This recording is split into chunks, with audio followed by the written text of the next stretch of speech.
C'est notre deuxième séance sur le futurisme, alors proprement arménien cette fois-ci.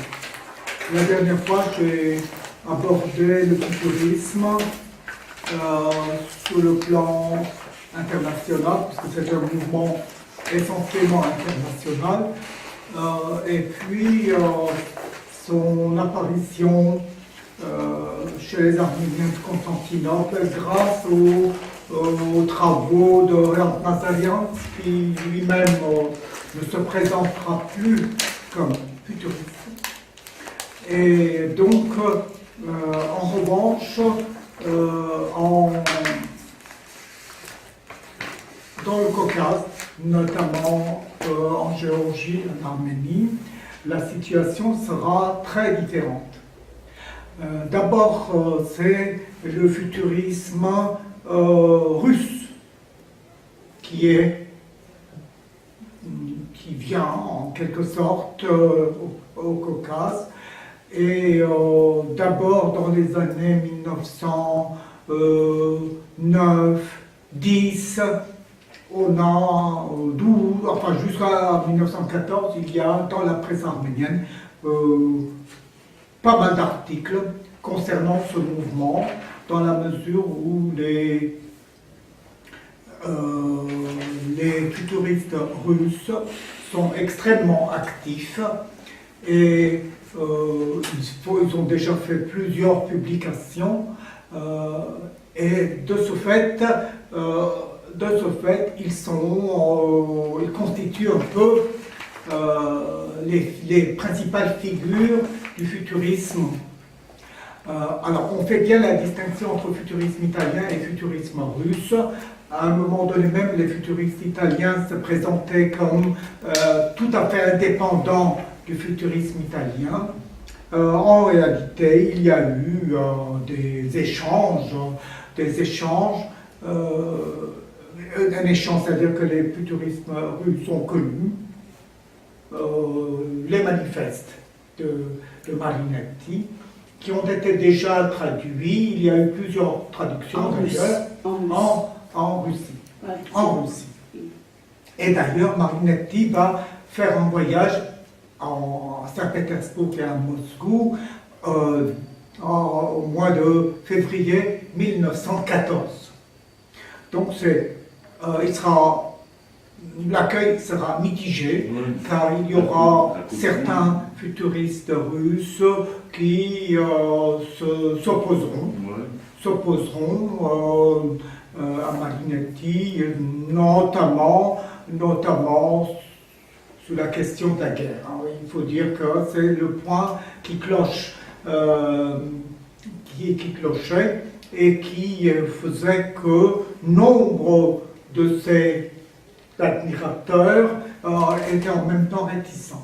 Alors, maintenant, donc, les Arméniens ont connu les Arméniens du Caucase ont connu le futurisme par le biais du futurisme russe.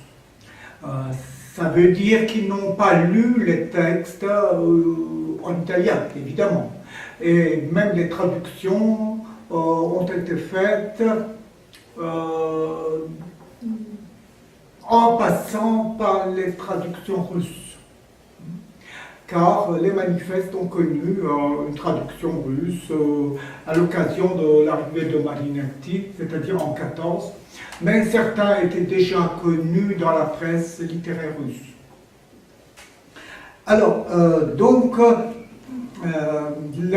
l'important, c'est que au mois de mars 1914, un certain écrivain qui s'appelle Kara Dervish, Kara Dervish, ça veut dire le derviche noir. Le Kara Dervish, c'était un pseudonyme, le pseudonyme de Kenchian, Hagop Kenchian, Kim Hagop Kenchian.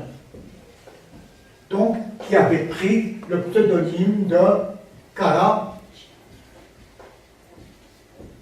Dervish.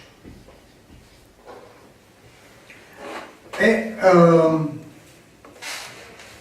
Kara Dervish, donc on va l'appeler désormais Kara Dervish, même s'il lui arrive de signer encore des articles sous le nom de Agor Kenchian.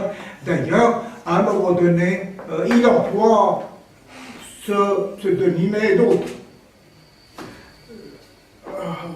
Bon, il fait une conférence à Tiflis, donc au mois de mars 1914.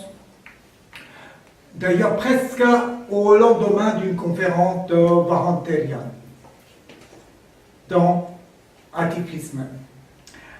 Donc, cette conférence suit d'autres petites manifestations et un petit recueil, un petit ouvrage pareil sous le nom de Ince Futurisme. Ince Futurisme, c'est un petit recueil dont j'ai une photocopie. Alors vous voyez un peu le format, c'est un petit format d'une, si je ne me trompe, soit à peu près à peine 60 pages. Vous ne l'avez pas, à peine 60 pages. Alors, Ince Futurisme est donc, alors, je signale, donc, lui, il écrit son nom avec un petit V, hein. Je me suis trompé, il faut le corriger, Dervish, parce que c'est la graphie dans l'orthographe soviétique, donc Dervish. Dans la mesure où, sur l'ouvrage, on a pseudonyme Kara Dervish avec un petit tiret. Alors, cet ouvrage est donc le résultat d'une conférence. Et évidemment, ça c'est important puisque ce n'est pas un ouvrage qui aborde tous les aspects du futurisme. Et visiblement, Kara Dervish s'est inspiré des textes et même probablement d'un ouvrage paru en russe. Lui-même, il n'est pas allé à Moscou. D'ailleurs, dans l'ouvrage, alors je vais vous donner le contenu qui se trouve en tête de l'ouvrage. Alors, je reviendrai tout à l'heure un peu sur sa biographie. Alors, dans le contenu, il y a une introduction qui a pour titre très significatif Sayat Novaït Stevi Futurisme. Que Sayat Nova au futurisme. Ensuite, Marinetti Moskvani à Moscou. Ça veut dire que le texte paraît, Kara Dervish fait écho à l'arrivée de Marinetti à Moscou. Ensuite, point 3, Futurismeri Sectuneri Italiani, les tendances des futuristes en Italie. Donc, il parle du futurisme italien. Alors, ensuite, Idalagan Futurismeri Sectuneri Keradvestimec, les tendances des futuristes italiens dans l'art. Keradvest veut dire sculpture, peinture, les arts plastiques. Les beaux-arts. Futurismeri, point 5. Futurismeri vera permucă tebi baderazm Evgina. Alors, les vera permuc va dire l'attitude. L'attitude ou la position des futuristes face à la guerre et à la femme. Deux points importants. On a vu que Marinetti était un peu misogyne. Ensuite, il considérait la guerre comme hygiène du monde. Donc, c'était les points les plus controversés. Ensuite,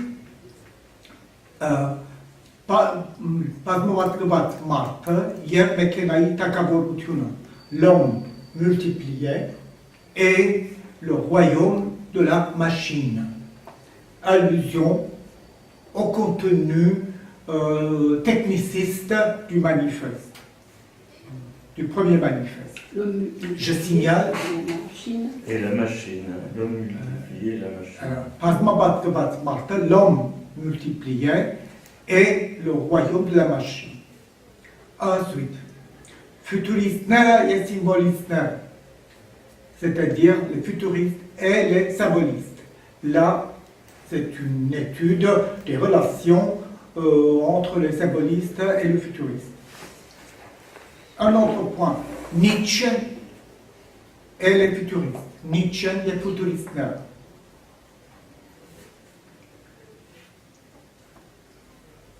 Un autre point, futuristagan esthética, l'esthétique futuriste.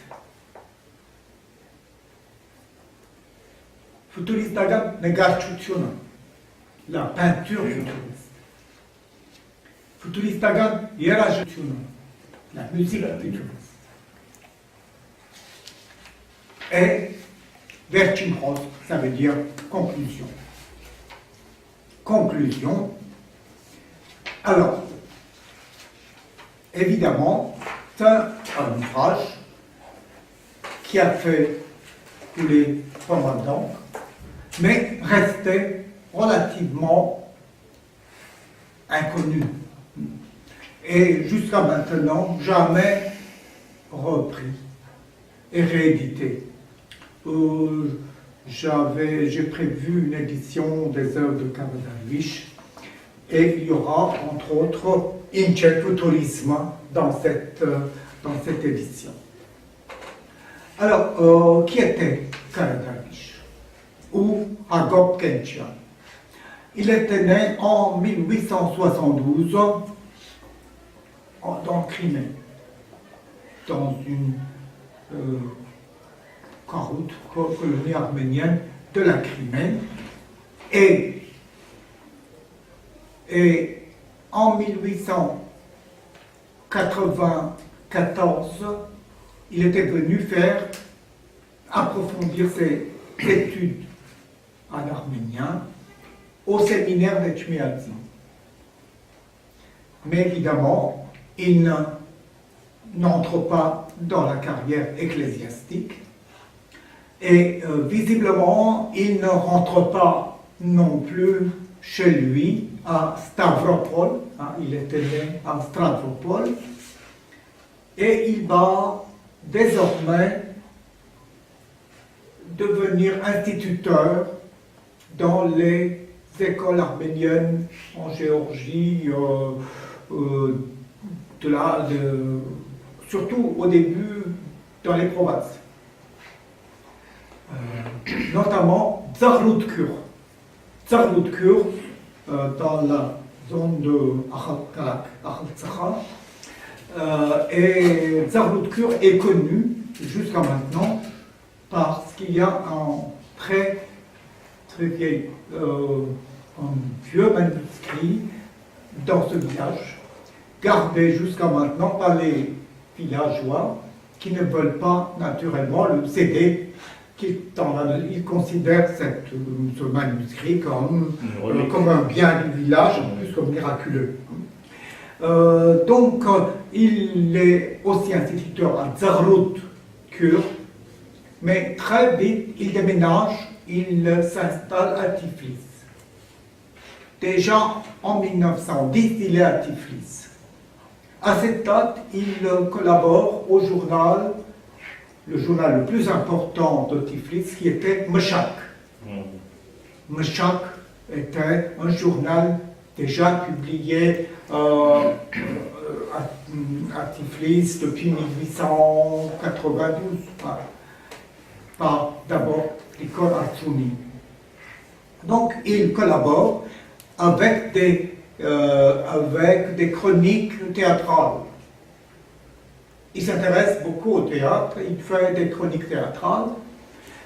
En même temps, il écrit également des articles sur la situation dans les écoles arméniennes. Donc, c'est des articles dont la lecture est intéressante parce qu'on y voit un personnage toujours un peu rebelle, toujours un peu, je dirais, rouspéteur. Et probablement ce trait de caractère ne va pas arranger les choses. notamment dans les milieux littéraires plutôt traditionnalistes des Arméniens de Tiflis. Et donc en 1911, il publie son premier ouvrage, un roman, qui s'appelle Yerbant Koch. Un roman, Yerbant Koch, Koch Kim Osha, Yerbant. Et évidemment, ce roman est très mal reçu, il est même étrillé par la presse qui reproche notamment un arménien, une langue arménienne plutôt imprécise. On lui fait des reproches à ce propos et évidemment il répond en disant qu'il assume toutes les fautes, les erreurs, dans la mesure où, dit-il, c'est volontaire. Il assume. N'empêche que Yerbant Koch n'est pas un roman extraordinaire. Alors, donc en 1914, quand il se lance dans cette conférence sur le futurisme, il est d'abord connu comme un publiciste, un journaliste et un prosateur. Il n'est pas connu pour être un poète.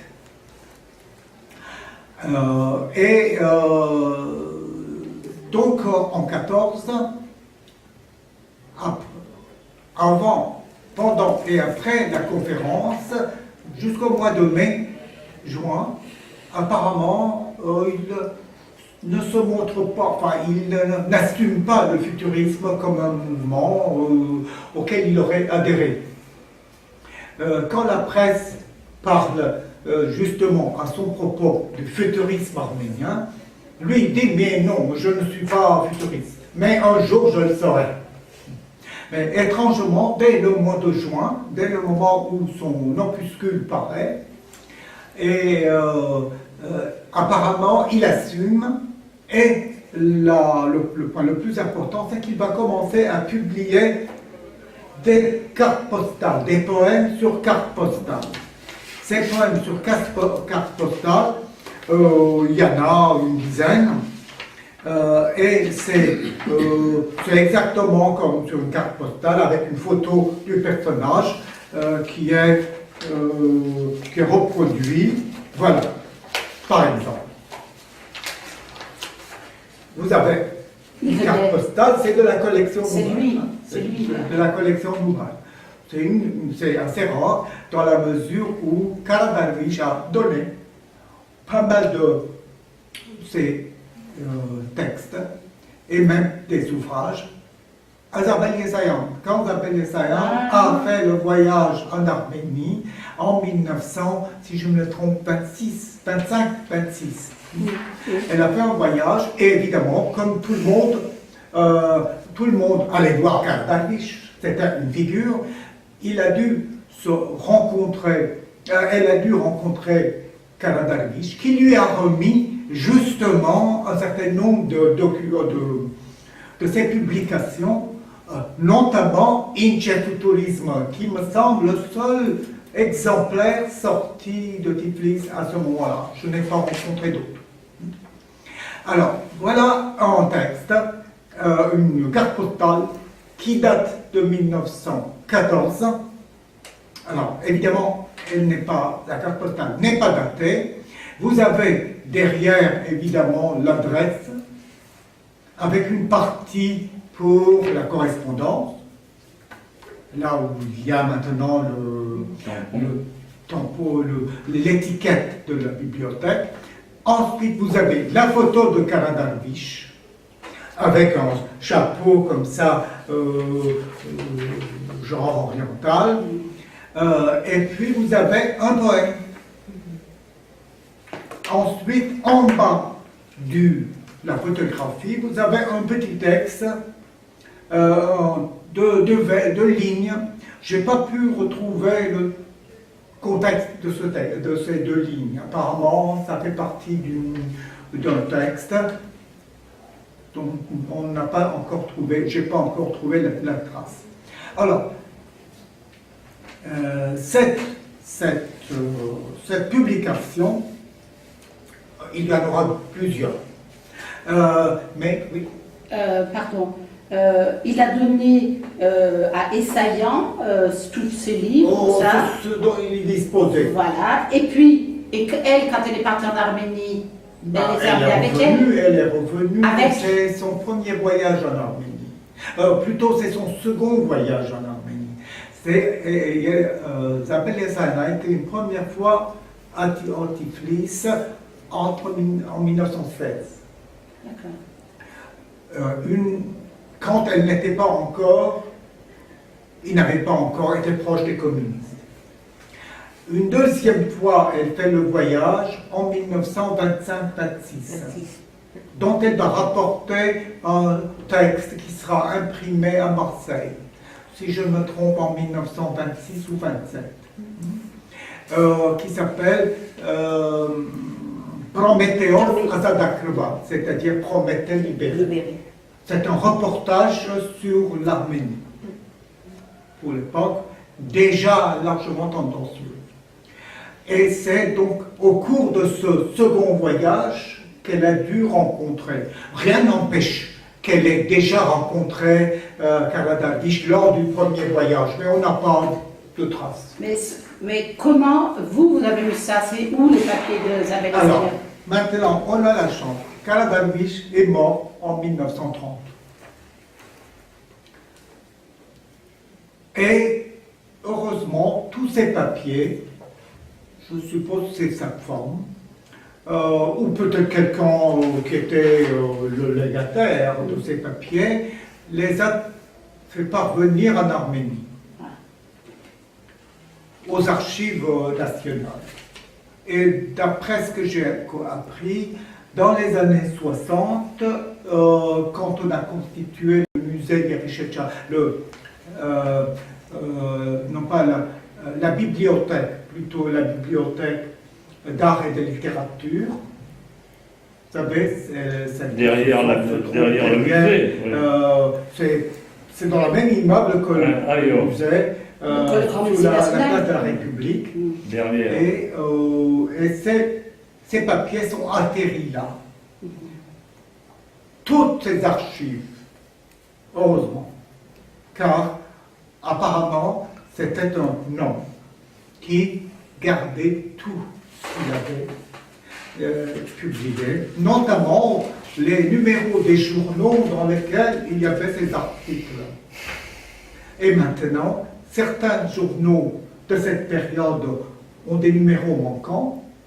Dans les archives de Kara Darwish, parfois on a ces numéros. Donc c'est quand même un fonds assez riche, bien catalogué. En plus, il y a toutes les photos, ces photos, tous les textes qu'il avait publiés, parfois les brouillons, et même les listes des articles qu'il a fait paraître dans les journaux. Dans Recherche notamment, il donne le numéro, le mois, l'année de ces publications. Donc c'était un homme très méticuleux et conscient, je suppose, conscient de l'importance que son travail revêtait. D'autres n'ont pas été peut-être aussi réguliers que lui. Donc maintenant, on a toutes les archives de Kara Darwish. Toutes, je veux dire que probablement tout ce qu'il avait conservé après 1914. Certaines pièces datent d'une période antérieure. Mais on a énormément de choses, notamment ces poèmes qui ont été traduits en russe et édités sous forme de cartes postales, justement. Évidemment, ces cartes postales, il les vendait devant les cinémas. Devant les cinémas.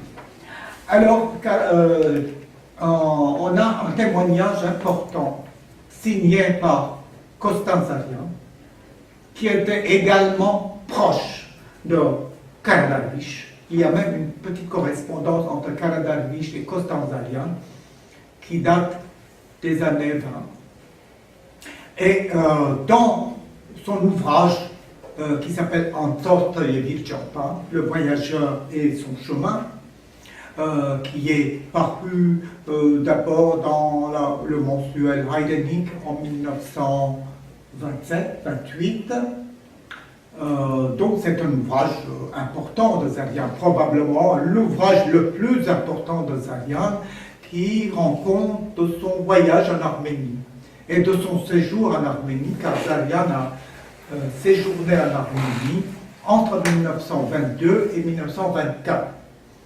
Et il a eu la chance de pouvoir partir à temps. On l'a laissé partir et il a rédigé ce texte, cet ouvrage, sur une période cruciale de l'Arménie, juste après la soviétisation, donc 1922-1924. Et il a donc, comme Yesayan, il a dû rencontrer Karadarvish. Lui aussi, peut-être 2 fois. Une première fois en 1917 et certainement une deuxième fois en 1922-24. Et comme tout voyageur partant d'Arménie passait par Tiflis, donc Karadarvish représentait une figure incontournable. Et Zarian a dû rester un certain temps à Tiflis. Il a dû voir Karadarvish devant ce cinéma. Il dit «Met cinéma Tramarchev». Karadarvish il palansterdutioner netzachum yepatna makner. Devant le grand cinéma, Karadarvish vend ses poèmes et ses patna makner, donc ses cartes. C'est l'air ouverte, en fait, ça veut dire les cartes postales. Les cartes postales. Kara est un phénomène singulier dans notre réalité. Je traduis. Ouais. Héros dans son genre. Et en tout cas, un rebelle, un poste. C'est un homme hors des préjugés sociaux. Et ne manque ni de talent, ni de culture générale. Le marchand arménien, l'instituteur arménien fossilisé, et l'écrivain arménien qui rampe autour des tables des restaurants, le regarde avec mépris et ironie. Il s'adonne, il dit, et cependant, Erosnaï, c'est lui le héros. C'est lui, Naï Iskagan der Vishneri et Ashurneri Hachort. C'est lui le successeur des vrais derviches et Ashur. Naï Panaster Badibabarum. C'est lui qui garde l'honneur du poète. Il est notre conscience.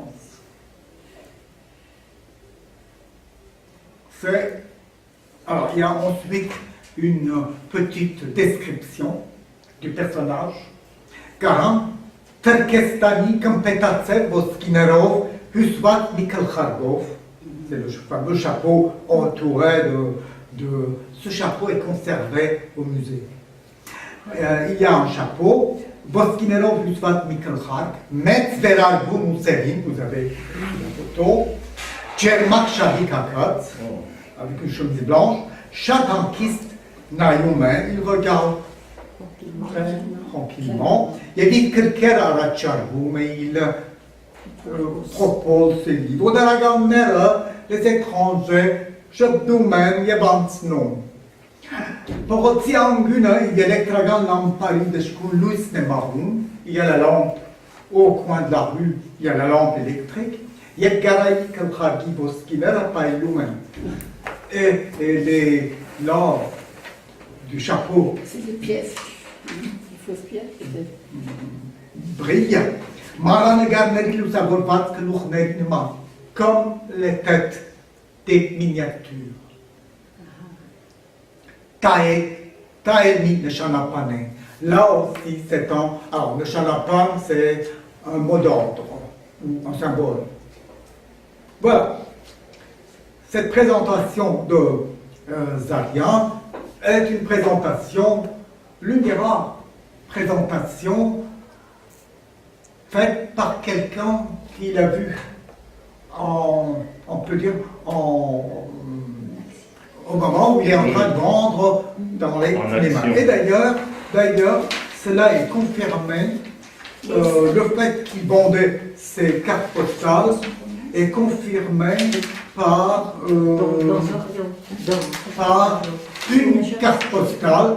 Par exemple, dans une carte postale, il dit, pour recevoir, il faut s'adresser à Olga Kencha, ça veut dire sa femme. Il donne l'adresse. Wojnesensky, 45 à Tiflis, qui est Tadran Nerum, et au théâtre. En réalité, c'est lui le vendeur. Voilà un personnage qui sort de l'ordinaire, notamment de ce monde plutôt traditionnaliste qui plaît à pas mal aux écrivains arméniens, qui éditent leurs livres et qui ne parviennent pas à les vendre très souvent. Kara, évidemment, propose ses poètes sous forme de carte postale. Ça, c'est une innovation importante qu'il a dû apprendre, évidemment, chez les futuristes russes. En tout cas, c'était une manière de rencontrer directement le lecteur. Oui. Et d'éviter notamment des frais d'édition parfois coûteuses. Et on sait que Karadarvish va écouter ainsi une dizaine de poèmes cartes postales. Et d'ailleurs, l'ensemble a un titre général qui s'appelle Tebi non Partsunkner, vers de nouveaux sommets. Alors, et d'ailleurs, dans cette carte postale, il donne la liste des textes à paraître ou qui sont parus. C'est vrai que certains sont parus, d'autres ne le sont pas. En tout cas, dans cette carte postale, il donne également la liste des ouvrages antérieurs, notamment Karadarvishi, Lustesa Dashradutunere, Yervant Gauche. Après, son deuxième roman, qui s'appelle Kianki Chutagre, le violon de la vie. Il y aura un troisième, mais après, bien après. Et puis, le dernier texte, le dernier roman s'appellera Orerit Arach. Orerit Arach, avant les jours. 1928. C'est sa dernière publication. D'ailleurs, il a dû avoir beaucoup de difficultés pour faire paraître cet ouvrage. C'était un roman qu'il avait, en réalité, ces romans n'étaient pas tout nouveaux. C'était un roman qu'il avait déjà écrit et qui ne parvenait pas à faire éditer. Je crois que c'est grâce à l'intervention de Miasnikian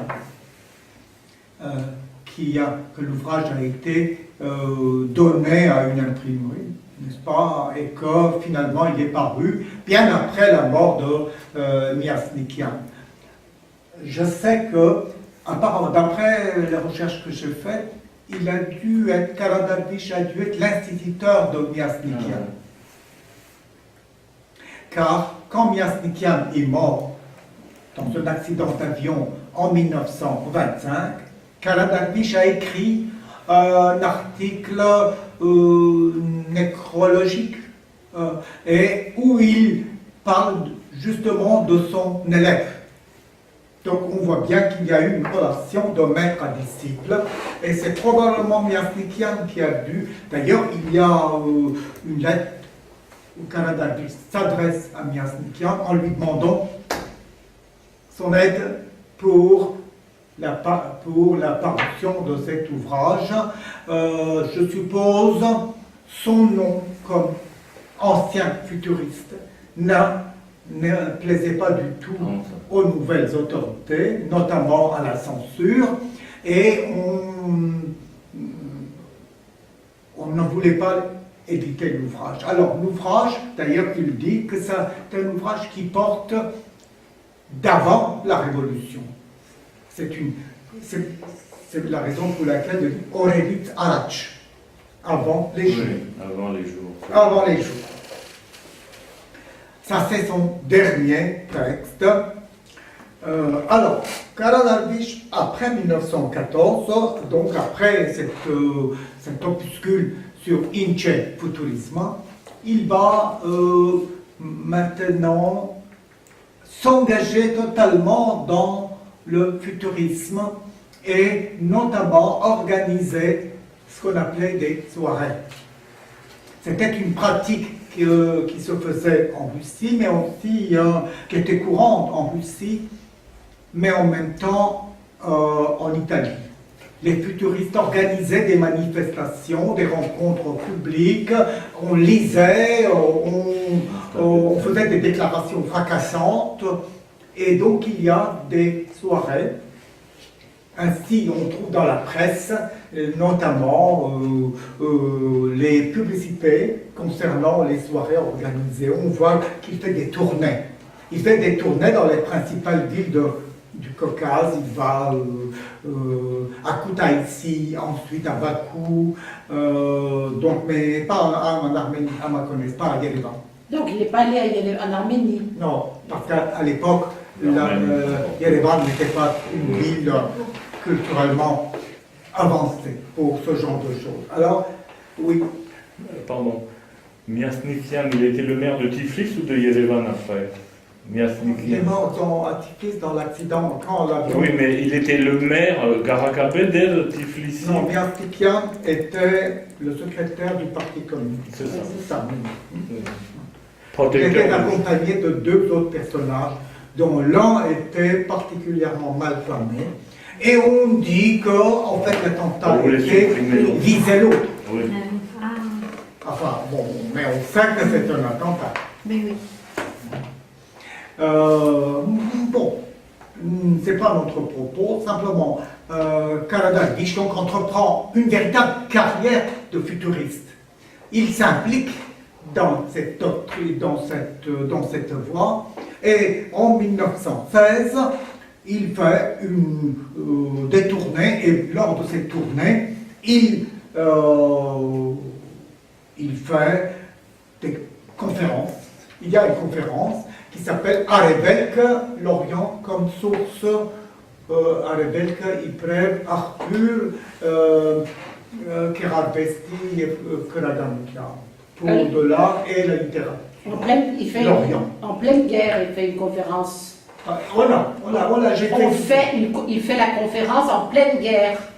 1916. Oui, Ah ouais. oui, mais bon. Il n'y avait pas de guerre en Géorgie, c'était sous la frontière. Donc, en 1916, il y a cette conférence qui était restée inédite longtemps. Je l'ai fait éditer dans les années 80. Donc, lors de ces interventions publiques, donc lors des soirées, il y a d'autres jeunes gens qui lisent des poèmes de leur création. Il y a des intermèdes lyriques. Donc c'est une, si vous voulez, c'est une véritable soirée futuriste, très libre. Et arrive la Révolution d'octobre, 1917. Alors, à partir de 1917, la position des futuristes russes, évidemment, est assez claire. Ils adhèrent à la Révolution d'octobre. Karel Darwish, visiblement, fait le même. Car les futuristes russes et Karel lui-même croient que les objectifs poursuivis par le futurisme coïncident et sinon peuvent être réalisés grâce à la Révolution.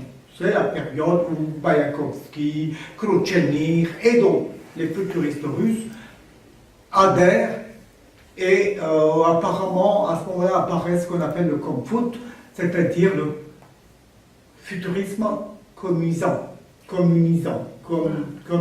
futuriste. Komfut.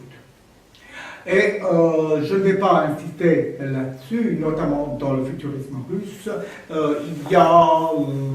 Il y a des mouvements, il y a des textes parfois extrémistes. Karadaghish, lui, adhère au communisme. À un moment donné, on fait de lui un théâtre, le directeur d'un théâtre à Tiflis, mais cela ne va pas durer très très longtemps. Il va finir par être toujours taxé comme futuriste. Donc un personnage qui va cesser d'être auquel on va commencer déjà à reprocher ce que les communistes vont reprocher à tous les futuristes. Donc, dans les années 1921-22, à Tiflis, il se crée ce qu'on appelle Hay Ardun, ça veut dire Hay Ardestidun, ça veut dire une maison de la culture arménienne à Tiflis. Et cette maison de culture arménienne organise régulièrement des conférences ou des rencontres avec les écrivains venant d'Arménie et des écrivains vivant à Tiflis. Et à cette occasion, justement, on va consacrer le 15 novembre 1923 une soirée à Karadaghish. C'est une soirée intéressante dans la mesure où on va juger le futurisme de Karadaghish et on va le condamner. La condamnation du futurisme.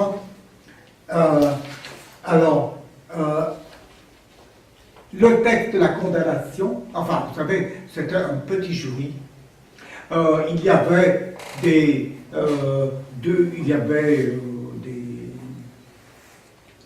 un certain nombre d'interventions contre, n'est-ce pas, qui reprochaient au futurisme un certain nombre qui faisaient des reproches sur le plan à la fois politique et artistique, et Kara, lui seul, se défend. Ouais.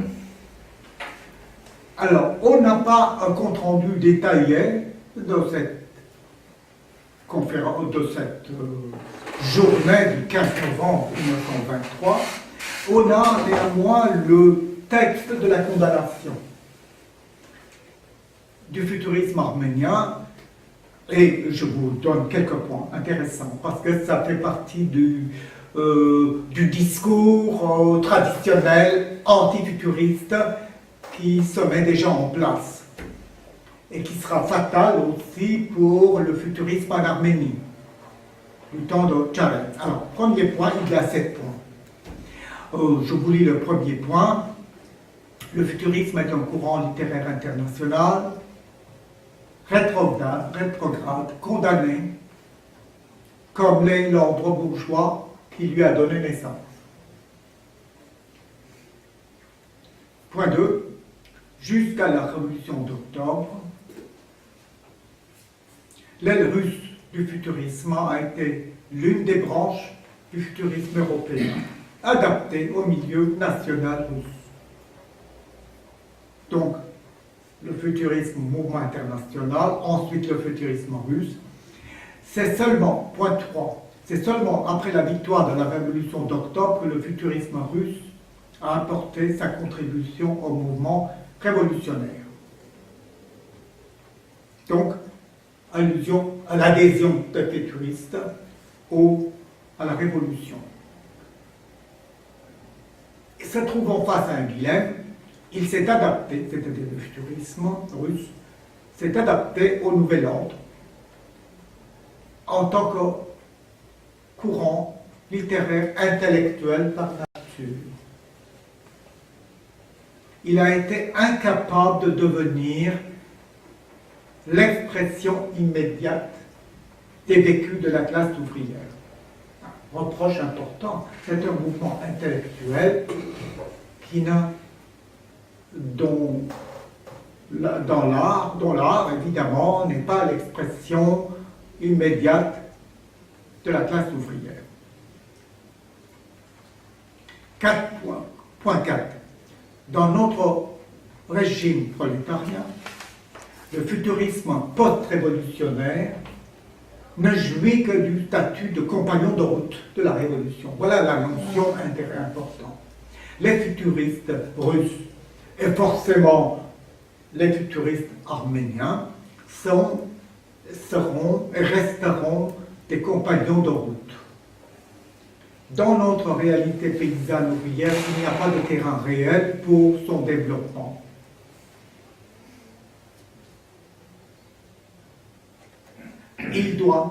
Les futurismes doivent inévitablement soit se ranger aux côtés de ceux qui donnent forme à l'art prolétarien. Voilà la notion devenue maintenant la notion clé de l'esthétique des communistes, l'art prolétarien, et ce au prix de sa propre négation. Autrement dit, le jour où le futurisme se met entièrement au service de la révolution, finalement, il se nie lui-même et se range aux côtés de ceux qui donnent forme à l'art prolétarien. Et à ce moment-là, le futurisme va mourir de mort naturelle. Alors, c'est à partir du point 5 qu'on a, si vous voulez, une référence explicite à Karadarvish. Point 5. Dans la réalité arménienne, Karadarvish est le premier représentant de ce courant. En particulier, il est le premier théoricien chez nous du futurisme, avec la publication de son livre « Qu'est-ce que le futurisme » dont je parlais. Alors, point 6. L'activité futuriste de Karadarvish a manifesté toutes les caractéristiques de ce courant. C'est intéressant parce qu'il voit dans Karadarvish un futuriste intégral. Alors, en particulier, quels sont les caractéristiques? Individualisme extrême, violente critique de son entourage, critique du meshagisme et du tachnakisme. Meshagisme, c'était les paysans. Le journal Mesha représentait le centre droit. Ouais. Le tachnakisme, à l'époque, était plutôt le nationalisme de gauche. Patriotisme, donc il fait critique du patriotisme, il fait des recherches phonétiques, c'est vrai, des contradictions, etc. Point 7. Malgré son activité décennale, même avec l'aide de ses compagnons futuristes russes de renom, et là on voit bien que les rédacteurs de ce texte savent que Karadarvish a des relations avec les futuristes russes, car il les a accueillis à Tiflis régulièrement. Des gens très connus, Khrouchtchev, Mayakovsky, il les a, je ne peux pas hébergés, mais il a été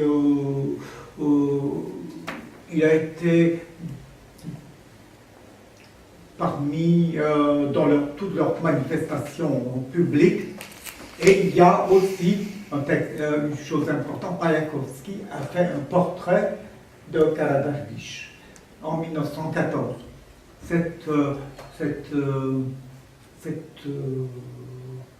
dessin a été publié dans mon ouvrage qui s'appelle Haïdara Futurisme. Vous avez dans la troisième partie un dessin montrant faisant le portrait. Ça veut dire que Karadarvish était connu comme le futuriste oriental. Pour les Russes, il représentait un futurisme oriental. Alors, le texte continue. Malgré son activité décennale, même avec l'aide de ses compagnons futuristes russes de renom, Karadarvish n'a pas pu faire école chez nous, car dans la réalité arménienne, il n'y a pas du tout de terrain propice pour de telles expériences intellectuelles et littéraires. Je signale que c'est un discours qu'on entend depuis 100 ans. Il n'y a pas de terrain propice pour des expériences intellectuelles et littéraires.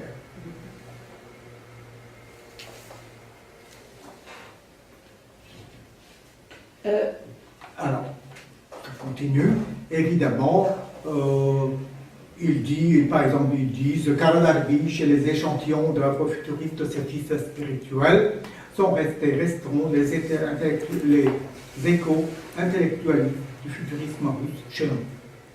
Peut-être flatte-t-il les oreilles de notre intelligentsia petite bourgeoise. Donc, il y a quand même une petite intelligentsia qui aime entendre ce genre de choses. Peut-être satisfont-ils le goût littéraire raffiné d'éléments non prolétariens, mais ils n'ont aucune relation avec les besoins esthétiques des masses paysannes et ouvrières. Alors, autrement dit, ce texte condamne, évidemment, qu'est-ce que ça veut dire cette condamnation? Ça a l'air d'une proclamation qui ne mène pas à grand-chose. Ben, simplement, cette condamnation a été publiée dans l'organe du Parti communiste arménien de Géorgie qui s'appelait Martakoch. Martakoch était un journal, un quotidien très important des Arméniens de Tiflis, par Martakoch, dans le numéro 222 de 1923, et ça montre que, en réalité, cette condamnation était assumée par le parti lui-même. Sinon, ce texte ne serait pas paru dans la presse. Ça veut dire aussi que Karadarvish ne pourra jamais avoir une fonction officielle. Il ne pourra pas éditer des livres, voilà le point le plus difficile. Mais évidemment, on lui laisse faire ce qu'il veut. De toute façon, comme il avait fondé une petite maison d'édition, où il éditait ses poèmes, carte postale, avec l'arrivée des communistes, et notamment la mise au pas des imprimés, il est évident qu'il ne pouvait pas faire paraître lui-même ses propres ouvrages. On sait que son activité d'éditeur a cessé en 1923. L'une des dernières cartes postales qu'il ait fait éditer, c'était un poème de Mandelstam. Mandelstam avait traduit un poème de Karadarvish. Et ce texte est paru donc dans une version russe en 1923. Je signale qu'aucun des biographes de Mandelstam ne parle de cela. Tous ceux que j'ai consultés, tous les ouvrages que j'ai consultés, notamment sa femme, qui parle de son voyage au Caucase à ce moment-là, parce que Mandelstam a fait 2 voyages au moins. Le premier voyage date des années début 1921, 22 si je ne me trompe. Il est resté peu de temps en Géorgie et pendant ce temps-là, il a dû faire une traduction. Alors évidemment, comme il ne lisait pas l'arménien, on a dû lui faire une traduction, ce qu'on appelle ligne par ligne, et puis lui, il a complètement transformé en réalité. Car le poème de Karadarvish était un poème en prose, et lui, il a fait un poème en vers. Ինչեր Mandelstamը գները գնաք մի խոսքով Mandelstamը ինչ կորս գնե ինչ C'est pas la certes monnaie, c'est Oui, un c'est poète. ça. Aussi C'est un Mandelstam. poète, aussi Mandelstam, qui est mort en 1938 dans des conditions Oui. en exil, Oui. en déportation, si vous voulez, Oui. en Sibérie. Sa femme, Nadezhda Mandelstam, a rédigé 3 volumes de ses souvenirs, et notamment c'est grâce à elle que nombre de textes de Mandelstam ont été sauvés, car c'est elle qui les avait appris par cœur. Et même elle rédigeait, elle recopiait les textes et les distribuait un peu partout afin que ces textes ne soient pas totalement perdus. Et donc Mandelstam a été traduit visiblement ce texte qui a disparu de la bibliothèque des bibliographies de Mandelstam. Je n'ai pas rencontré, mais j'ai la version arménienne de ce texte qui s'appelle Ni pleurs ni larmes. Mais on va vous revenir là-dessus. Alors Karadarvish, en 1923, après la condamnation du futurisme, évidemment, on va lui permettre de donner des conférences à Tiflis. Il va encore continuer à donner des conférences sur les mouvements littéraires en Russie, notamment sur l'imaginisme. L'imaginisme était un mouvement poétique issu du futurisme. Donc, il reste assez actif. Mais évidemment, il ne peut plus vendre ses cartes postales. Il a des problèmes, évidemment, financiers. On lui permet de faire du journalisme. Ainsi, il va faire du journalisme et il va voyager en Arménie pour écrire des articles. Certains articles de Karadarvish, j'ai été étonné de les lire dans Harach, à l'âge des années 20. Oui, ils étaient repris. Ces textes étaient repris. Il allait, par exemple, à Djermou ou dans des endroits que le nouveau régime était en train de mettre en place, si vous voulez. Il rendait compte. Probablement comme voulait le régime. Ou peut-être que ces textes ont été un peu censurés. En tout cas, il a une production journalistique et on sait qu'il avait été plusieurs fois à Yerevan. Et même dans les souvenirs de Tcharev, par exemple, Tcharev, dans ses souvenirs, dit qu'en 1917, le seul écrivain qu'il ait connu, c'était Karadarvish. En 17, donc, assez tôt. Et puis, probablement, à Yerevan, d'une manière toute officieuse. Il rencontrait les écrivains, mais jamais je n'ai trouvé de texte précis concernant ces passages à Yerevan. En tout cas, le dernier roman, on en a parlé, Projet du Sarraj, en 1928, et après, pratiquement rien. Il meurt en 1930. Si on suit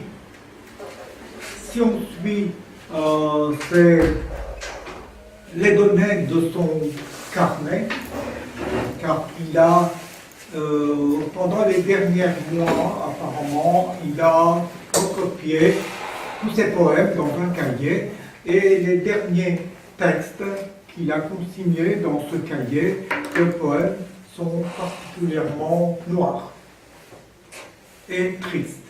Il est âgé, il a un certain âge, il a plus de 50 ans maintenant.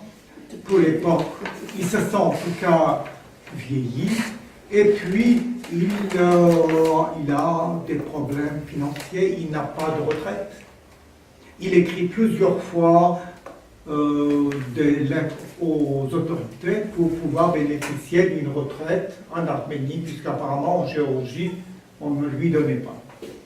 Alors, il meurt en 1930, donc il a la chance de mourir avant les purges staliniennes, comme ça ses archives ont été conservées. Donc, Karadavich est quelqu'un qui assume entièrement le futurisme. Et d'ailleurs, il se disait « Hai Kusam futuriste ». Il s'est donc, Kusam, c'est le barde. Kusam, barde, c'était un terme générique pour désigner les poètes-chanteurs des cours d'Arménie arsacide. Et Hai Kusam futuriste, eh bien, c'est une combinaison, si vous voulez, du traditionnel et du plus moderne. Et je crois que c'est l'un des aspects les plus intéressants, sa volonté de fonder, notamment à partir de 1916, de créer un mouvement orientaliste dans le futurisme. Le texte dont je vous ai parlé à l'évêque Terzakol-Soutian, pardon, comme source de la création, dans ce texte, il assume son origine orientale. Et il faut dire que ça correspond au moment où les futuristes russes eux-mêmes se sont tournés vers l'Orient. Pour s'opposer à l'Europe, ils avaient plus ou moins voulu orienter le futurisme vers des racines plus nationales, plus orientales. Et donc, on a un jet analogue. Il y a une différence majeure entre Karadavich et les futuristes russes. Karadavich est un oriental déjà. D'une certaine manière, il retrouve sa propre tradition, cette fois-ci revue, corrigée, réassumée. Alors, on va commencer par... Alors, je vous ai dit qu'à partir de 1918, quand il commence à publier des cartes postales, enfin, en réalité, la véritable production de cartes postales devient importante entre 1918 et 1920-21. Alors, donc, quand Zarian parle de ce personnage, il a en vue un personnage déjà de 1922. Alors, et évidemment, les cartes postales sont toutes, portent, comme je dis, ils portent tous le titre Tebi Nord par Zunkner, c'est ça? Tebi Nord par Zunkner. Et puis, évidemment, il y a une série. La série commence. Alors, les cartes postales de cette période sont différentes. Alors, oui, alors, les cartes postales de la première période, voilà comment elles sont. Il y a son portrait, comme dans un médaillon, et son poème, il appelle ça son épopée. Il appelle ça, c'est un court poème, Shresh Pelur Bohéma. Bohéma, ça veut dire un long poème, c'est tout petit. Et puis, ça c'est une carte postale de la première période. Dans la deuxième période, le format change. Le format change, il devient plus... Voilà, format. C'est une reproduction que j'ai faite également à la bibliothèque Nouma. Vous avez là, cette fois-ci, sur la première page, dans l'ovale, la photo de Karadavich, Tebinor par Zunkner, le titre général, le titre du poème, ensuite Radaragutyun édition Shresh, qui était sa maison d'édition. À l'intérieur, vous avez le poème.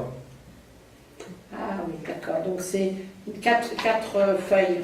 D'accord. C'est un peu, si vous voulez, une feuille coupée en deux.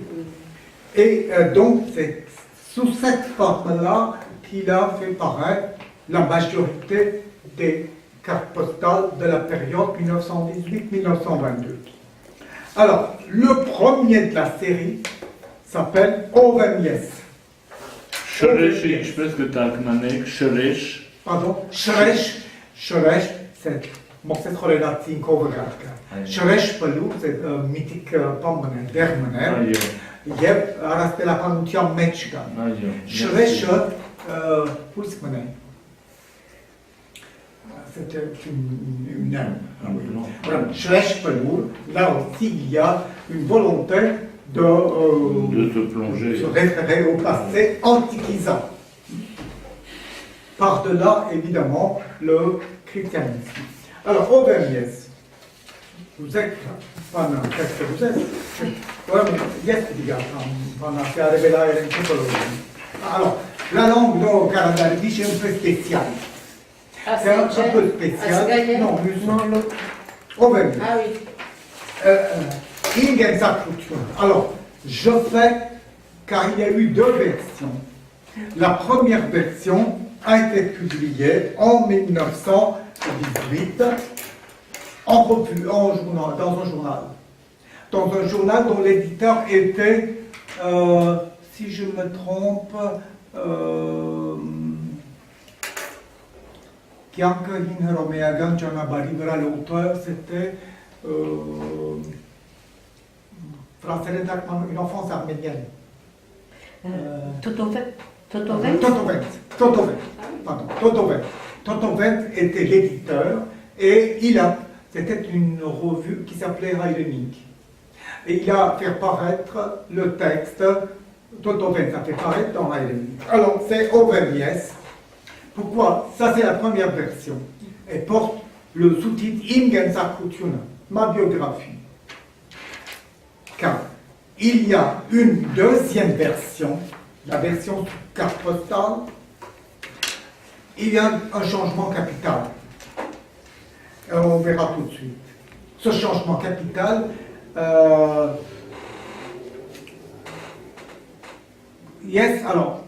comme c'est une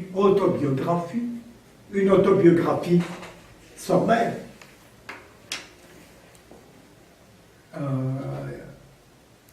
on va avoir un aperçu du personnage.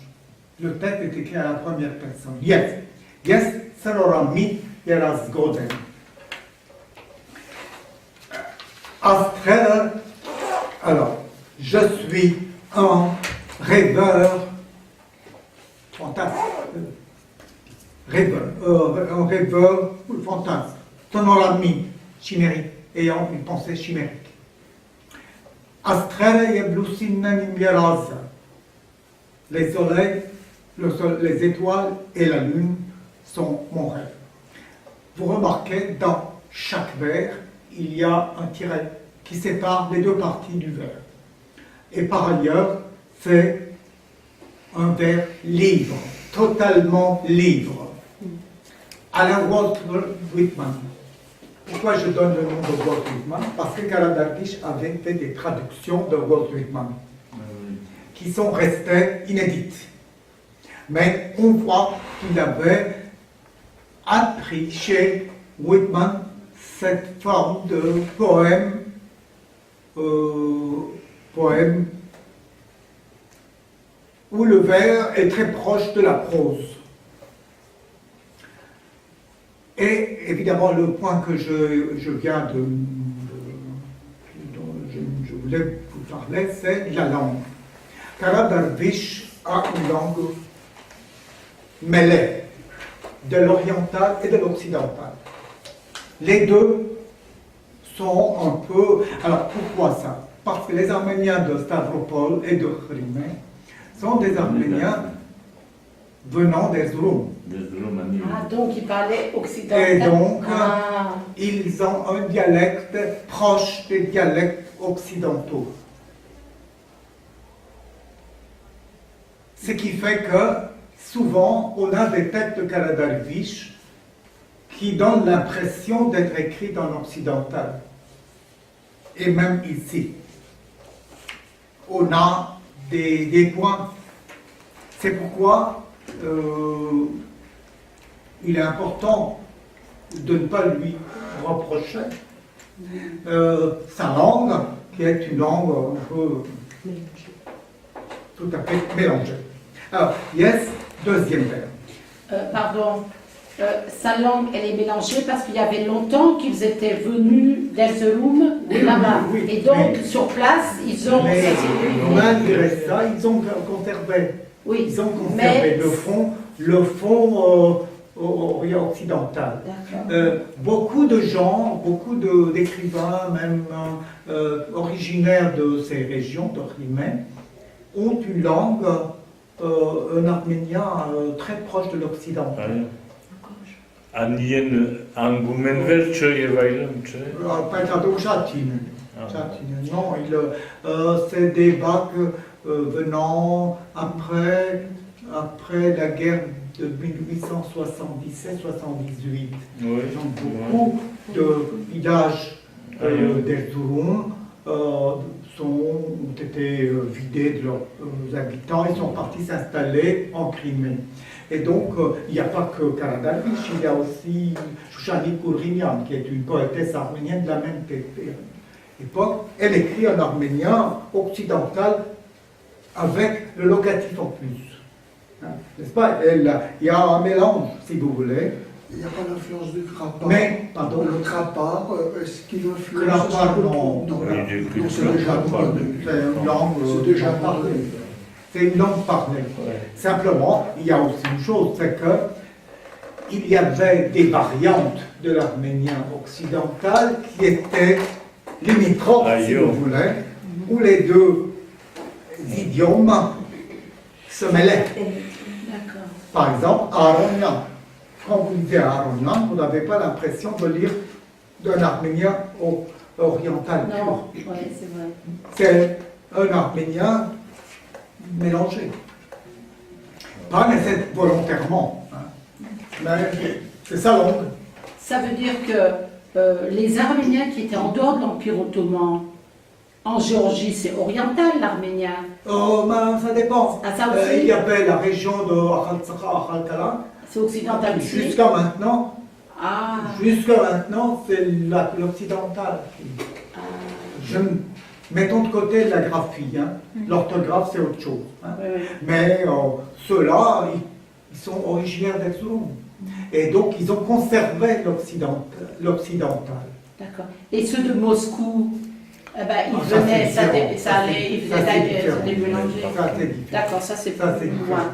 Ça, c'est différent. Les Arméniens de la région de Crimée, dans les provinces du sud de la Géorgie actuelle, il y a beaucoup d'occidental, tous ces gens-là venant des provinces arméniennes de l'Empire ottoman. Donc, ils ont emporté avec eux leur dialecte. Et jusqu'à maintenant, vous allez à Khalkala ou à Gyumri, tout À simplement. Gyumri. Sortez de c'est ça, Yerevan. oui. Allez à Gyumri, vous entendez l'occidental. Ah oui, oui, oui. Il y a une couche superficielle d'oriental. Dessous, vous avez l'occidental, même avec la phonétique occidentale. Bon, c'est un très bon mélange. D'accord. Alors, deuxième ligne. L'autobiographie est écrite à la première personne et tous les vers commencent par yes. Et donc, c'est une série d'identifications. Yes, Hastadun, Yedratsia. Je suis un être terrestre, Hastadun, inébranlable. Inébranlable. Hora Upanuchunen im Armad. La terre et la nature sont ma racine. Yes Artun Bahabanan. Je suis une sentinelle éveillé. Amen ajekneru achaluch heskornem. Alors, heskor, Veilleur. le veilleur, le surveillant, Oui. le veilleur, achaluch, l'œil, Attends. l'œil ayant ajekneru achaluch, l'œil ouvert sur des valeurs.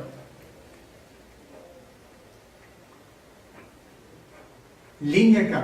Yes hamashcharaim karakatsien. Je suis un citoyen du monde.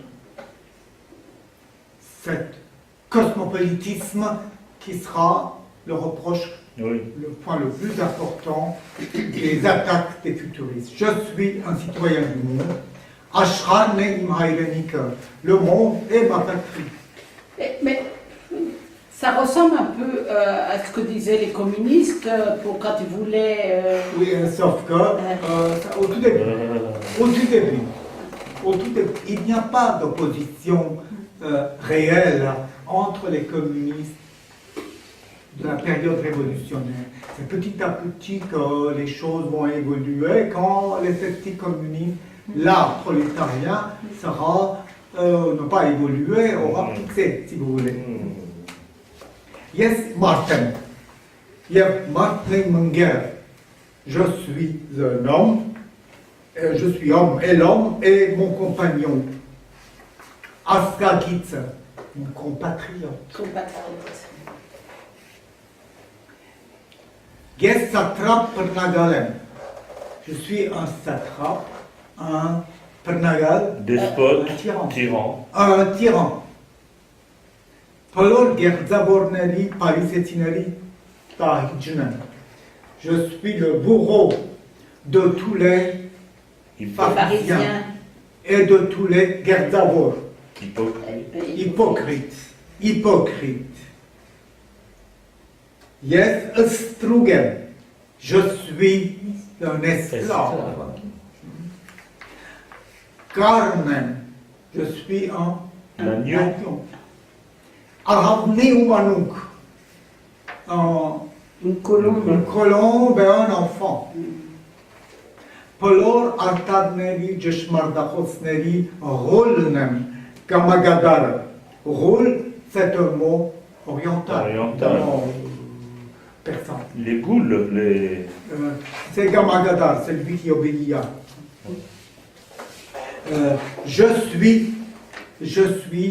Je crois que Arach, non, Yesastrugen, Arabdu Manu, Polor Artarne, alors Gamagadar, je suis le bras au service de Gamagadar.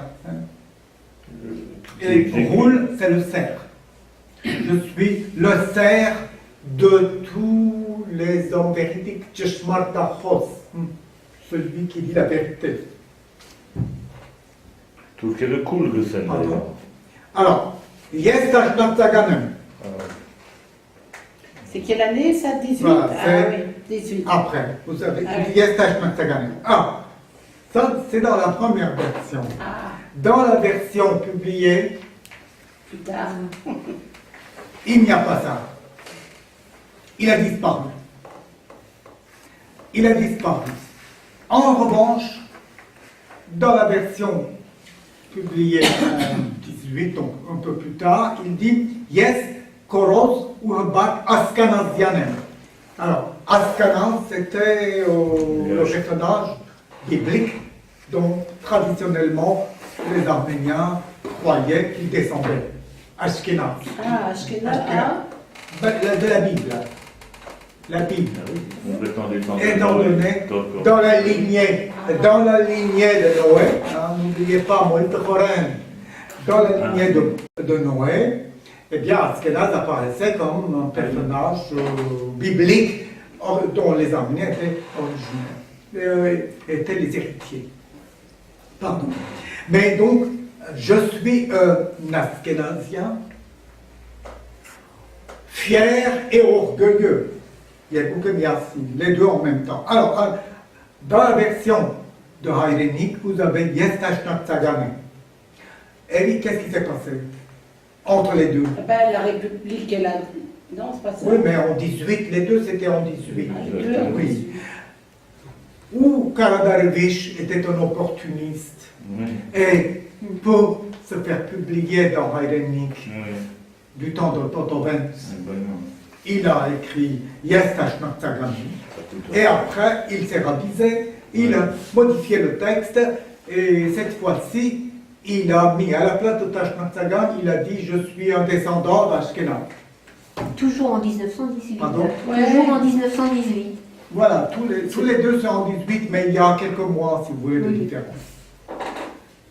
Mais évidemment, la deuxième version est certainement beaucoup plus intéressante, car cette deuxième version augmente l'ancrage dans l'histoire d'Arménie, dans l'histoire mythique de l'Arménie, qui était une des tendances qu'on trouve chez Karadarvish, notamment la tendance à se replier sur la tradition arménienne, non pas simplement par-delà les formations ultérieures, notamment le christianisme. Donc, Yestashnatsaganem, à la place de ça, on a Yestkoros Uvebar Askanasianem. Et ça continue. Arachin Hainem, je suis le premier arménien pour Siroumen Hayask. Évidemment, ça peut sembler paradoxal. Je suis le premier arménien qui est de la nation arménienne. Ask. Inchpes Karasun Hazar Kachari Yerparner. Comme 40 000. 40 000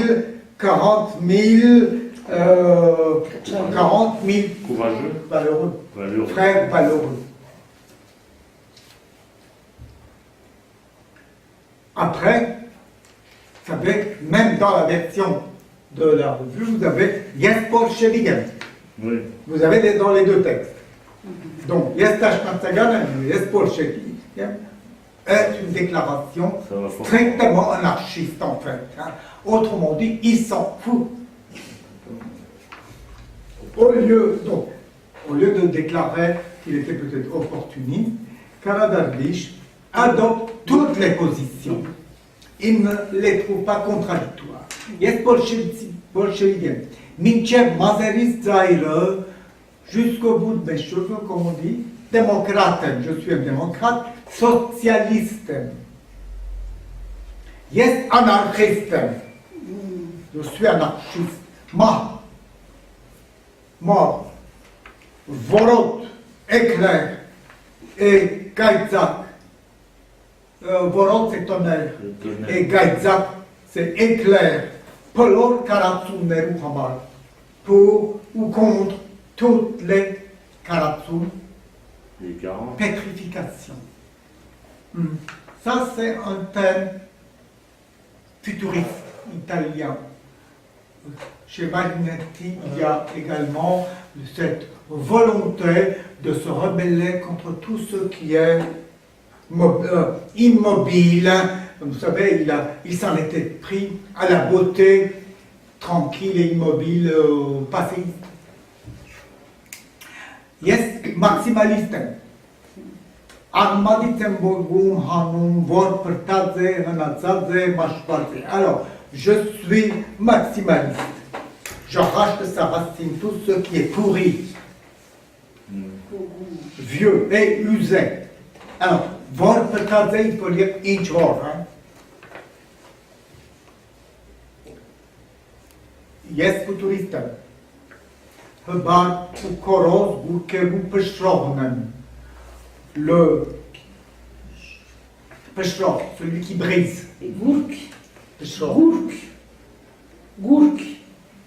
Gourk, Oui. idole. Les Ah, idoles. idole. Idole. Le destructeur des idoles, fier et Hebar ou koros. Alors, je signale que ces deux termes sont remontés dans la deuxième version, ils reviennent. Yes, koros ou Hebar askenazianem. Maintenant, on retrouve ces deux adjectifs. Uraman, il dit Hastadun bad bantaneren kloror, celui qui renverse des piédestals Hastadun inébranlable. Naviragan Artamneru Chartor, celui qui massacre les statues vénérées. Naviragan vénéré. Vandale, vous avez compris, le vandale. Yes, Chelar Silahara. Je suis un amoureux fou. Un amoureux fou. Je couvre, il dit Potsabar Hampudem Troshmu Keretskuhu Kutskin. Je mets, enfin, il dit Troshmel, ça veut dire Couvert de baisers. j'imprime. Je couvre de baisers enflammés la poitrine de la belle Keretskuhu. Il y a Gadari Teberov, Sermum, Puran, Potorgot, il y a Darpalit, Skergumant, et des bras enragés. Hein. Je la serre dans mes bras, Gadari, enragé, violent, en une étreinte Kergumas, en une étreinte Kergumas, étreinte ardent, Puran. Potorgot, tempétueuse, impétueux. Il y a Darpalit. Darpalit, ça veut dire Oui. Très amoureux. érotique. Très érotique.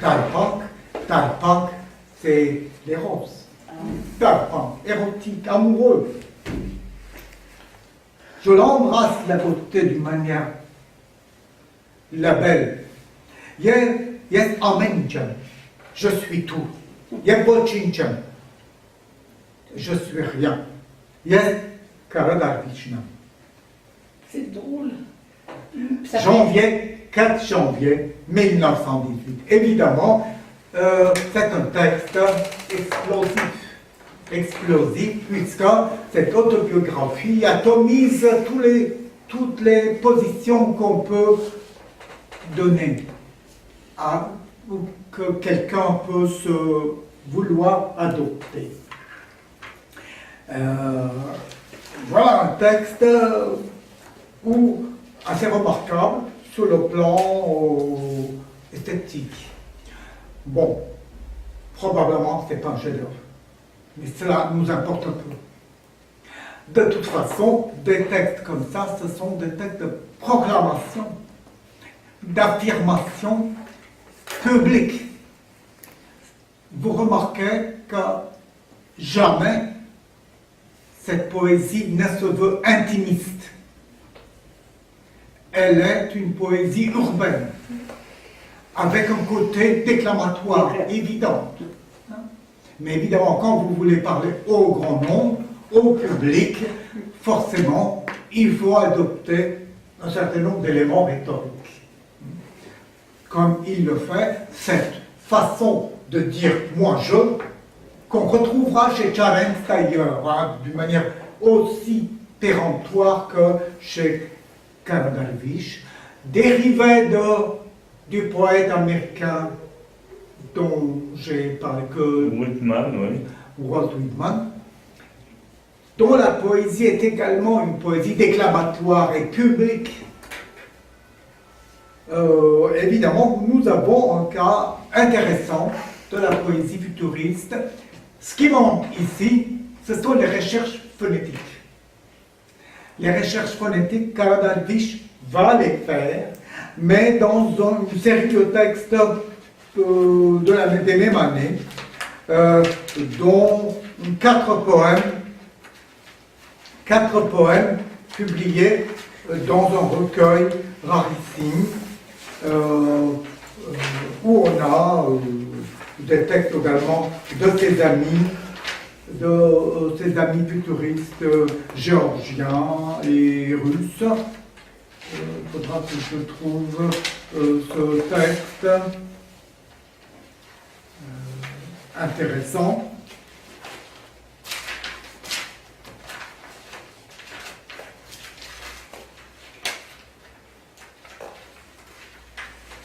Et d'ailleurs, c'est dans cette manifeste, dans la proclamation, dans la condamnation, pardon, du futurisme, on reproche à Karabagic de faire voilà, par exemple, un des textes des recherches phonétiques. Par exemple, il est impossible évidemment d'avoir une phrase en créer une phrase complète, hein, c'est des sons. Des sons. Et apparemment, lors de ces soirées futuristes, il déclamait des textes comme ça, et d'ailleurs il disait, moi, il me semble, ça me plaît de dire ces choses-là. Vous ne comprenez pas, mais tant pis. Alors évidemment, ça renvoie aux recherches des futuristes concernant la langue mentale. Ils appelaient cette langue mentale, en russe, ça s'appelait Zaoni. La langue Zaoni. Enfin, j'écris avec des caractères latins. Alors, cette langue, on peut dire que c'était la langue transmentale, c'est-à-dire que ça dépasse notre entendement. Notre entendement, c'est des sons qui ne renvoient pas à une langue naturelle. C'est une langue totalement inventée et qui évoque peut-être des choses à certains. Mais en elle-même, cette langue n'est pas traduisible. Il n'y a pas de traduction de cela. Alors, il y a, par exemple, 2 autres pages de cette série. Et si on lit... C'est écrit en arménien? En arménien, voilà, c'est en arménien, bien sûr. D'accord. Alors, vous avez Shresh Palou, ensuite vous avez Targishneri Bala, c'est le début de la série. Alors, il y a 2, Karabalach, Tsamplan, Tublach. Ah, c'est bien ça. Ganchumer Noren, Aredelki Muten, Herim Bar, Antiem Egar. On reconnaît les mots quand même. Karabalach, Tublach, Chef Peluren, Kontig Loren, Luis Negalu, Aret Zakelu, Karabalach, Sampan, Tublach. Voilà, ça fait. Évidemment, ça pouvait faire ricaner beaucoup de lecteurs qui pouvaient avoir accès à ça, et notamment beaucoup d'auditeurs pendant ces soirées. Et comment il justifie ça? Pardon? Comment il justifie? Alors, comment il justifie? C'est la justification, c'est la recherche d'une langue qui va au-delà. Au-delà de ce que nous... Alors, alors dans ce texte, Arevelka, il prépare plus. Nord Kerarvesti et Pusterzakosutian, dans ce texte de 1916, voilà, Urachatsek, il dit, Is Pusterzakosutian Meche Yankian Menamet Urachutiuna. La plus grande joie de la vie, c'est dans la création. Urachatsek Borbesi Pusterzakorzek. Réjouissez-vous pour créer.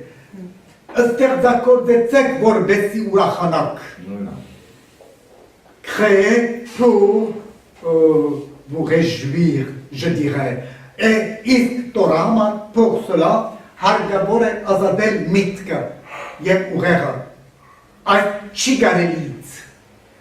Il faut libérer la pensée et le cerveau de ce n'est pas possible. Vous entendez beaucoup Chigareli en Arménie. Chigareli, ça, Chigareli.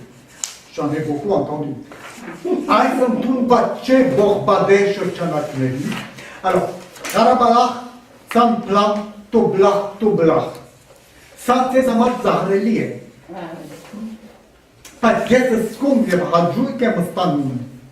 Je sens et je prends plaisir en moi-même. Alors, Ushkin Gerbo, de manière forte, ressort non-rescatuniz de ce nouveau sentiment, des nouvelles émotions. Kutsemute, Yebashche, Je víc samar als tu blache. Parce que man je sterzokovian dench, le désir de la recherche de la création, je vcela Cigarelli lozunki, ce madak vele instalume, parceanum, sterzokovian norașane. Ces choses-là m'ouvrent de nouveaux mondes de création, nouvelles possibilités. Aïchana Barove Knatzel, mais Hanjarer Futurist Palaster, Kornak Ostarjan, c'était un de ses disciples. Il avait quelques disciples. Alors, qu'est-ce que ce Ostarjan dit? Eh oui, où d'ailleurs? C'est un vers qui dit. Alors, il continue. C'est d'accord de nous, on va tout créer. Dès que Knal, Zanon, Skatfat, Apravat, Chanabarov, il faut aller par un chemin senti. Seragan Iknaskatsuma Bekepane Arachindera, le sentiment de la race. Seragan Iknaskatsuma, le sentiment de soi-même. National, racial. Seragan en arménien veut dire ce qui appartient à nous. Ça n'a rien de racial. Du moins, oui. Il faut que cela prenne la première place. Et il continue. Bon. Vous avez là. Vous savez ce que ça me rappelle comment Isabelle Essayan a été très influencée par René Guil. Elle a été très influencée par René Guil, qui est qualifié d'instrumentiste. En fait, c'était un symboliste qui ensuite... René Gilles, Gilles ou Guil, je ne sais pas comment il faut dire, c'est G-H-I-L. Et en fait, lui, de son côté, il était très influencé par ce qu'on appelle le pantoum, c'est-à-dire des poèmes malais, et qui étaient très, très rythmés, vous savez, surtout basés sur la forme. Et on a l'impression que ça ne fait que succéder en plus extrême. Non, je crois que, oui, René Guil a pratiqué ce genre de choses, mais les phrases restent intelligibles. Ah. Les phrases restent intelligibles. Oui. Or, les poèmes qu'on appelle Zaou, il n'y a pas que chez Karadarvish, il y a aussi chez ses contemporains géorgiens et russes, il y a délibérément une langue qui ne veut rien dire. Ils sont allés un peu plus loin finalement. Beaucoup plus loin, c'est des recherches phonétiques, c'est-à-dire sous les sons des mots et non pas sous le sens des mots. Car ce qui prime, c'est le son et non pas le sens. Vous savez, Valérie faisait la distinction entre le son et le sens, et chez Valérie, il y avait le fait qu'il fallait que les deux s'assemblent bien. Dans la poésie symboliste, les deux dimensions sont normalement bien intégrées. Chez Karadarvish, il y a... alors, je signale que les poèmes cartes postales, l'écrasante majorité, eh ben, c'est comme au Véniès. C'est pas du tout écrit en langue transmentale. En Talmadaïn, Lesbov, Tchekervat. Quand vous prenez l'autre poème que je vous ai distribué, Sinuï Sein Kergoumas, n'est-ce pas? M'a bien aimé dans mes bras, oui, dans mes bras, c'est le deuxième texte. Je signale qu'à l'inverse de ce qui se passe avec Marinetti, qui était, comme j'ai dit, misogyne, chez Karadarvish, il y a l'inverse. Il y a une présence féminine très forte. C'est un poème, c'est un écrivain, et dans ses poèmes, mais en même temps dans son roman qui s'appelle, comme je vous ai dit, Gyanki Chutag, le roman de 1917, mais écrite avant 1914. Dans ce roman et dans les poèmes, la femme a une présence éminente. Mm. C'est pas du tout la femme victime. L'amoureux est une femme qui est en chair, qui a une chair et en os bien faite. Et puis dans le roman, c'est elle qui mène le jeu. Et c'est pas les hommes qui mènent le jeu. C'est dans quel roman lequel? C'est bien tout à l'heure. Le premier. Le violon, deuxième, bien le vu. violon de la vie. Tout à fait. Et chez Karadarvish, il y a, si vous voulez, c'est un lyrisme adulte.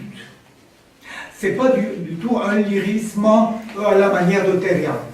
Je ne veux pas dire que le lyrisme de Terrien n'est pas du lyrisme adulte, mais chez Terrien, l'être aimé est un être assez, je dirais, pour employer la langue de Charens, c'est une femme mourante. L'être aimé est une femme mourante. Il dira physique. Et c'est Chez Charens qui dit ça. pour Darvish. C'est pas pour Karadarvish, pour Terrien. Pour Terrien. Autrement dit, cette femme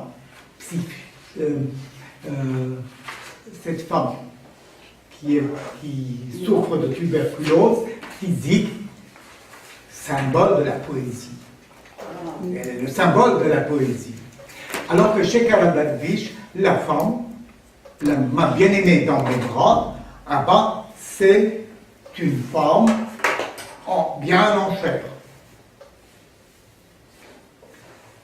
Et c'est d'ailleurs, si oui, c'est une kirghize, le sujet lyrique, c'est-à-dire le je, il dit Yassim Boran, je suis un soldat. Mardigen, un combattant. Gyanki Perpralit Pajade Turnat Terkis. La coupe de la vie et de la coupe écumeuse de la vie dans la main. Et Zahri ou Arhamaram qui heknov, je vis de Yerefti, et sur ma figure, c'est, oui, Bartouille, c'est la deuxième, oui, c'est oui. Premier paragraphe, et sur la figure, le sourire ironique, Oui. Ironique et de mépris, c'est Karaparit Samtodinerov Galat Samakat Keluchner Ibra, sur vos têtes, c'est Karaparit Samtodinerov. Alors, Samtodi, c'est les vêtements, comment on appelle ça? Dépenaillé. Pardon? Dépenaillé. Haillons. Sur les haillons de vos pensées, de vos idées, et moi, je bois à la santé de ma bien-aimée. Gerchemin Siruhus Genatzer. Siruhus, alors je prends le deuxième paragraphe avant d'arrêter.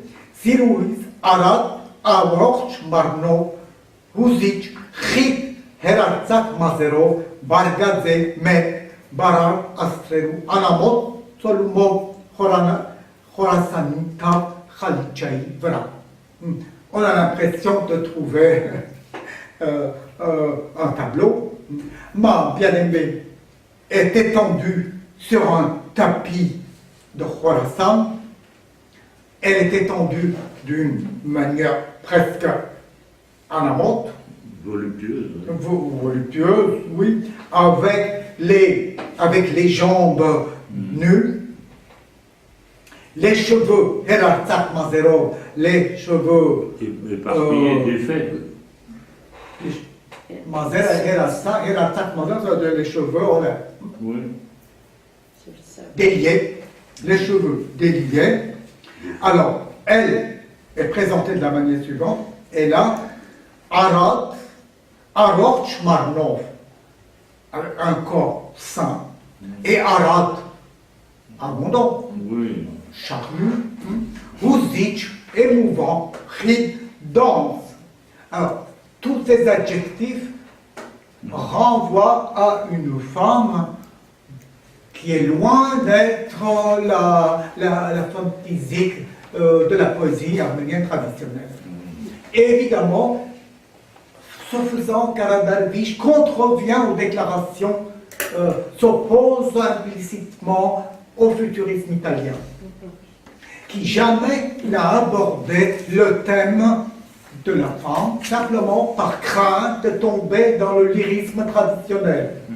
Alors que Karadarvish évite le lyrisme traditionnel en faisant de la femme un personnage à la rigueur qu'on peut rencontrer. Évidemment, ce qu'il a en vue, c'est une sorte de Vénus, comme on trouve chez Titien, dans les tableaux de la Renaissance italienne.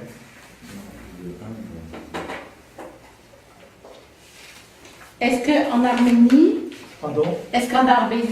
Aujourd'hui, en littérature, en faculté, on étudie... Non, c'est ici qu'on étudie. On n'étudie jamais Karadarvish. Et est-ce qu'on étudie les On trouvera toujours ça comme pornographique. Ah. Ah oui. Oui. On a toujours, il y a des pages qui ont été écrites sur Karadarvish en général, où on traite de son œuvre comme étant à la limite de la pornographie. Où on dit néo-réaliste. Mais moi je pense que c'est une poésie volontairement provocatrice qui s'en prend aux objets poétiques connus, aux thèmes poétiques connus, et évidemment il les modifie totalement. Alors, si on met, prenons le troisième vers Ketové Amigazis. Alors regardez, Ketové Amigazis, c'est de l'arménien occidental. Donc, premièrement, elle me captive, elle m'attire. Tovel, c'est comme attiré d'une manière magique. Gadari Perumov, le cachet, elle m'attire, elle tend vers elle avec une tendance enragée, Gadari. Gagalamelzis, elle m'engloutit. Elle m'attire très fort. Alors, je signale que chez Karadarvish, tous les poèmes en prose, il les intitule, il dit, ce sont des, il dit, Tovchank, Poésa Tovchankner. Les poèmes, non, vous n'avez pas dans votre texte, il traite ces poèmes comme des Tovchank, ça veut dire des Fascination. Des séductions ou comme des séductions poésie, des poèmes séduction.